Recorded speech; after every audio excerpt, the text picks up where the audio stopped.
ইতিমধ্যেই সারা পশ্চিমবঙ্গ জুড়ে জায়গা জমি নিয়ে নতুন নিয়ম চালু করলো মুখ্যমন্ত্রী মমতা বন্দ্যোপাধ্যায়।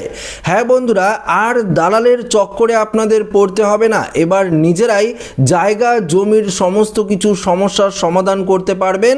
2026-এই এই নতুন নিয়ম কিন্তু চালু করা হলো, অর্থাৎ আজ থেকেই আপনারা এই নতুন নিয়ম অনুযায়ী জায়গা জমির সমস্ত কিছু কাজ করতে পারবেন। তো কি কি নিয়ম পরিবর্তন করা হলো আজকের এই ভিডিওতে আপনাদেরকে এই বিষয়ে একদম বিস্তারিতভাবে জানিয়ে দেব। তো আশা রাখবো ভিডিওটিতে আপনারা প্রত্যেকেই প্রথম থেকেই শেষ পর্যন্ত সঙ্গে থাকবেন এবং নতুন হয়ে থাকলে চ্যানেলটিকে সাবস্ক্রাইব করে পাশের দেওয়া বেল আইকনটিকে প্রেস করে অল নোটিফিকেশনটিকে বাজিয়ে দেবেন। তো বন্ধুরা, ইতিমধ্যেই যে প্রতিবেদনটি আমাদের সামনে উঠে এসেছে সেই প্রতিবেদনে কি বলা রয়েছে আমরা সরাসরি আপনাদেরকে সেই প্রতিবেদনটি দেখিয়ে দেব। তো বন্ধুরা, আপনারা দেখতে পাচ্ছেন অন স্ক্রিনে ইতিমধ্যেই এই প্রতিবেদনে কি বলা রয়েছে দেখতে পাচ্ছেন। রাজ্যের জমির মালিক এবং চাষিদের জন্য অত্যন্ত স্বস্তির খবর নিয়ে এলো পশ্চিমবঙ্গ সরকার। জমি সংক্রান্ত নথিপত্র ঠিক করা, মিউটেশন করা বা নাম পরিবর্তন নিয়ে সাধারণ মানুষের ভোগান্তির দিন এবার কিন্তু শেষ হতে চলেছে। রাজ্যের ভূমি ও ভূমি সংস্কার দপ্তরের অত্যন্ত জনপ্রিয় পোর্টাল বাংলার ভূমিকে ঢেলে সাজানো হয়েছে এবং এতে যুক্ত করা হয়েছে একটি অত্যন্ত গুরুত্বপূর্ণ সুবিধা, আধুনিক আপিল। দেখতে পাচ্ছেন আধুনিক আপিল মডিউল, একটি নতুন সুবিধা কিন্তু যুক্ত করা হয়েছে। যেখানে কি বলেছে দেখুন, এখানে বলেছে প্রশাসনিক সূত্রে জানা গিয়েছে এই নতুন ব্যবস্থা চালু হওয়ার ফলে জমি সংক্রান্ত অভিযোগ ও আপিল জানানোর জন্য আরও সরকারি দপ্তরে সশরীরে উপস্থিত হওয়ার কোনো প্রয়োজন পড়বে না। বাড়িতে বসেই নির্দিষ্ট লিঙ্কে ক্লিক করেই অভিযোগ কিন্তু আপনারা করতে পারবেন। কেন এই নতুন উদ্যোগ না হয়েছে? দেখুন, জমি কেনাবেচার পর সবথেকে গুরুত্বপূর্ণ ধাপ হলো মিউটেশন বা নাম পরিবর্তন। এক্ষেত্রে সরকারি নথিতে বা রেকর্ড অফ রাইটসে নিজের নাম না থাকলে জমি আইনি মালিকানা কিন্তু সম্পূর্ণ হয় না। কিন্তু এই প্রক্রিয়া সম্পূর্ণ করতে কিন্তু আপনাদের ছোটাছুটি করতে হতো।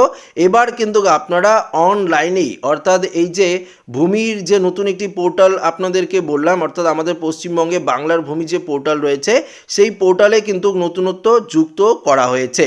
এখানে দেখুন আরও কি বলেছে, এখানে আপনারা পরিষ্কার আরও বুঝতে পারবেন যে জমি কেনাবেচার পর সবথেকে গুরুত্বপূর্ণ ধাপ হলো মিউটেশন। আপনারা প্রত্যেকেই জানেন, অর্থাৎ নাম পরিবর্তন করা থেকে শুরু করে সমস্ত কিছু আপনারা করেন। যদি আপনারা পরিবর্তন না করেন, অর্থাৎ ধরুন আপনারা একজনের জমি কিনলেন এবং সেক্ষেত্রে আপনারা যদি নাম পরিবর্তন না করেন সেক্ষেত্রে কিন্তু আপনারা সম্পূর্ণ মালিকানা হলেন না। তার জন্য আপনাদের বিভিন্ন জায়গায় দৌড়াদৌড়ি করতে হতো, আর কিন্তু আপনাদের এ নিয়ে দৌড়াদৌড়ি করতে হবে না।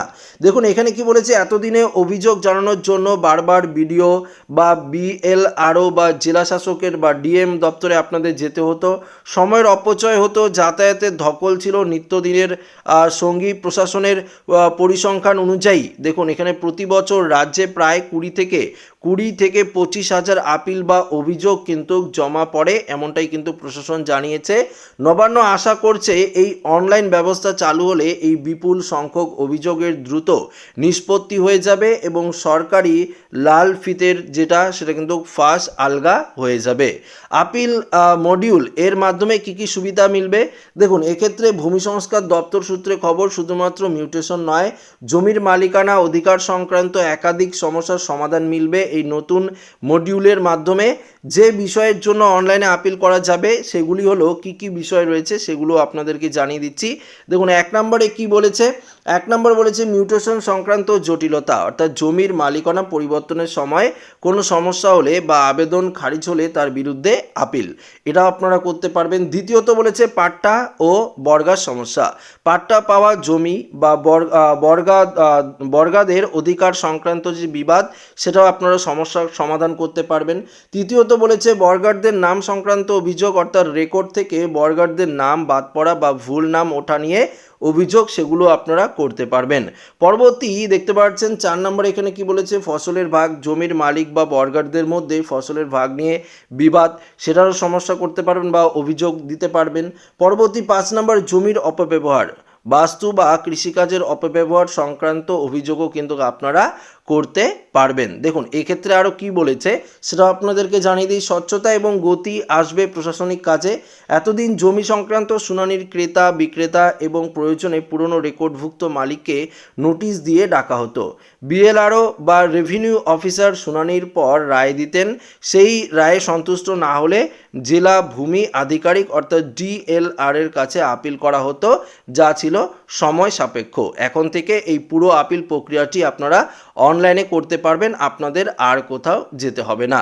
দেখুন এক্ষেত্রে আরও বেশ কিছু গুরুত্বপূর্ণ বিষয় বলেছে। অনলাইন ট্র্যাকিং, আবেদনকারীর বাড়িতে বসেই কিন্তু দেখতে পারবেন অভিযোগ বা আপিল বর্তমানে কোন পর্যায়ে রয়েছে, অর্থাৎ অনলাইনে আপনারা স্ট্যাটাস চেক করে দেখতে পারবেন। দ্রুত নিষ্পত্তি, নির্দিষ্ট সময়ের মধ্যে মামলার নিষ্পত্তি নিশ্চিত করা কিন্তু হবে। স্বচ্ছতা অর্থাৎ পুরো প্রক্রিয়া ডিজিটাল হওয়ার ফলে দুর্নীতির সম্ভাবনা অনেকটাই কমবে এবং কাজের স্বচ্ছতা কিন্তু বাড়বে। রাজ্য সরকারের এই পদক্ষেপে সাধারণ কৃষিজীবী মানুষ এবং জমির মালিকানা যে বড়সড় স্বস্তি পাবেন তা বলাই বাহুল্য। সরকারি পরিষেবাকে মানুষের দুয়ারে পৌঁছে দেওয়াই লক্ষ্য এই আধুনিকরণ। তো বন্ধুরা আপনারা বুঝতেই পারলেন, এখানে কিন্তু পশ্চিমবঙ্গ সরকারের তরফ থেকে এই অভিনব উদ্যোগটি নেওয়া হয়েছে। অর্থাৎ এই আপনারা অনলাইন প্রসেসের মাধ্যমেই অর্থাৎ সমস্ত কিছু অভিযোগ থেকে শুরু করে আপনার অর্থাৎ না জমি যদি আপনারা কেনেন নাম পরিবর্তন থেকে শুরু করে অর্থাৎ জমির সমস্ত কিছু কাজ আপনারা কিন্তু এবার বাড়িতে বসেই করতে পারবেন। নিত্য নতুন পোর্টাল কিন্তু লঞ্চ করলো রাজ্য সরকার, যার মাধ্যমে আপনাদের আর কোথাও কিন্তু দৌড়াদৌড়ি করতে হবে না। তো আশা রাখবো ভিডিওটি প্রত্যেকের ভালো লেগেছে। ভিডিওটি ভালো লাগলে লাইক করবেন, বন্ধুদের সাথে শেয়ার করবেন, নতুন থাকলে চ্যানেলটিকে সাবস্ক্রাইব করে আমাদের সঙ্গে জুড়ে থাকবেন। ধন্যবাদ।